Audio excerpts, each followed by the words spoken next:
back with our lovely guest for the evening. Please give it up for 2007. Oh my God, 2007? Jesus. 2011's Miss Spokane, Genay Tucker. I'm not a has-been. Don't knock me out yet. I'm so sorry. I just got this. She just got this. I am not trying to introduce her as a has-been, as you said. I'm so sorry. So I hear, Genay, that you have a catchy way of having people remember how to say your name because it's spelled kind of funny. Yeah, my parents spelled my name with a G because they're crazy and have no concept of phonics. Are they hippies? They're not, actually. It was just some random girl that my mom had in one of her classes. They weren't even friends. It was more like they flipped open the yearbook and just pointed at a name. We're like, that one will work. That's my child. And so the way I help people remember it is it's like Jenny from Forrest Gump, the way Forrest Gump would say Jenny. So it's Genay. The emphasis can calm down a little bit once you remember it, but Genay works. I love that. I mean, once I heard that, then I totally remembered it. I'll never forget that. Right. So it works. So you did your first pageant when you were 13. Yes. And then you were crowned Miss Washington's Outstanding Teen just a few years later, and now, 2011, Miss Spokane. Yes. It's huge. So what is your next big goal in the world of pageantry? Well, my next step is Miss Washington, which is going to be in July, and then hopefully, if all things go well there, cross your fingers, knock on wood, I'll be going to Miss America in January. Wow. So that's the goal. And that happens that quickly where it's just back to back. Yeah, it's just one after the other. Okay. It's kind of craziness. That's amazing. It's weird that I'm actually in pageants though, because my best friend was in pageants and she just kind of was like, here, borrow my dresses and you should compete and you'll do fine. And then now here you are, I ended up winning, and it's just kind of the way it's worked since then. You're a guest on Cable 8's The Mix, so you can pretty much retire. I've made it big in the world now. So being viewed by millions as we speak. What did you do when you heard your name called for Miss Spokane? Did you cry? I did cry a little bit, not a lot. I had waterproof mascara on, so you couldn't really tell that I was crying. I also that's the only indication is mascara smudge. You can't see actual tears really when people cry. Right. When I get really excited, I open my mouth really wide, like I just make this like really awful shocked face, and I didn't get my hands to my mouth in time to like cover it up, so it just looks like I'm catching flies in like 5 photos because. You know, my mouth is like open as wide as possible. It's just really not flattering and not really a crowning moment photo as you would expect. But who cares? You won. Doesn't matter. You can step on everyone else. It's fine.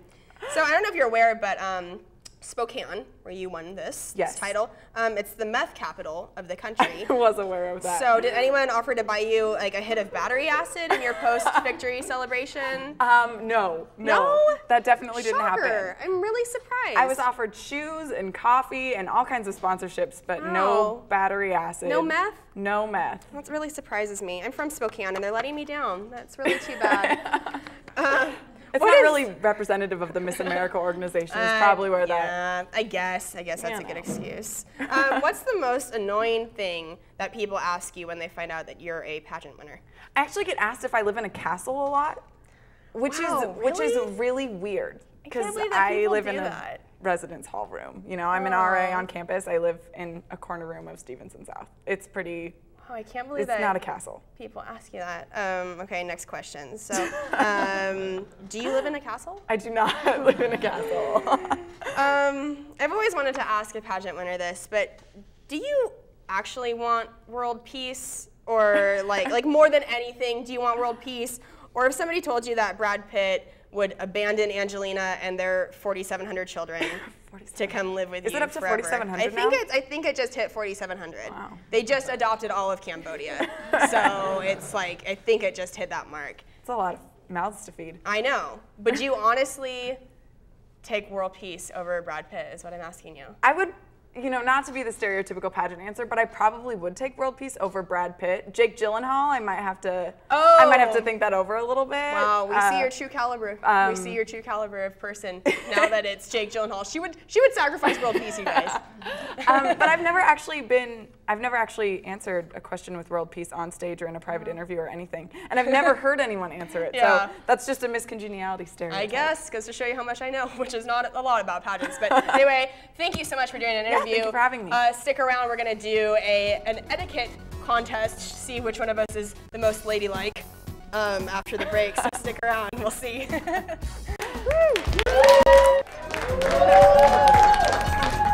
Yes, hello. So we are here. We are about to begin our etiquette competition. to see who is the most ladylike. As you can see, I've equipped myself with a Parmesan cheese guard, so we don't have any more Vegas mishaps, and I won't leave here with half an ounce of Kraft in my belly button.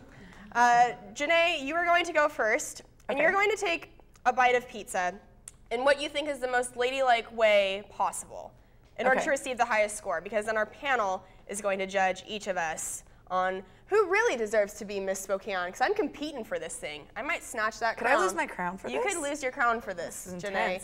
Pressure. There's some Little Caesars on the line. This is intense. So, okay, go ahead. No pressure. Take your bite in what you think is a ladylike fashion, and you will be judged. Okay, well, I already have my napkin on my lap. Okay. I didn't go for the. I already think I'm ahead in points if you're putting your napkin on your lap. The bib alternative. Yes, I'm wearing a bib.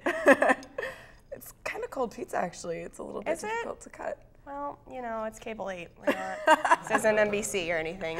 Sorry, I'm used to higher quality pizza. I just can't handle this. Wow. A little smack talking.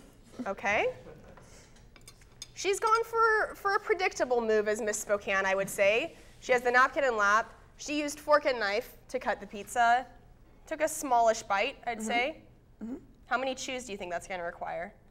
Probably about 20. Okay. Max. Okay. Have you swallowed yet? Yes. Insert BJ joke. Okay. Now, panel, how would you rate that in terms of classiness? How would you rate Genay? Wow. Wow. Well, looks like I've got my. I feel like a gymnast. I've never been scored this in this Olympic manner. Well, I guess the pressure's on. Those were higher than I expected. I think Genay. you've got this though, because you're already equipped with your napkin. You're good to go. Well, I hope you remember how that crown feels like, because you're only going to be wearing it for another 30 seconds. So, as we've discussed, I've got. Oh, well, you know, I'm being told to wrap up, which means. Let's be honest, I wouldn't use a fork and knife. I would just dip and fold.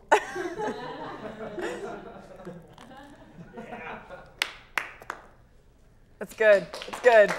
How many bites? How many chews do you think that's gonna I like to do origami with my pizza and then talk with my mouth full. So, panel, what do you think?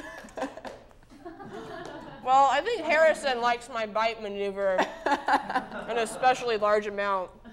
Anyway, that's been our show. I love wrapping it up with like 3,000 bites in my mouth. Thank you so much for watching The Mix here on Cable 8. It's been a blast. Thank you. Stay tuned for next time.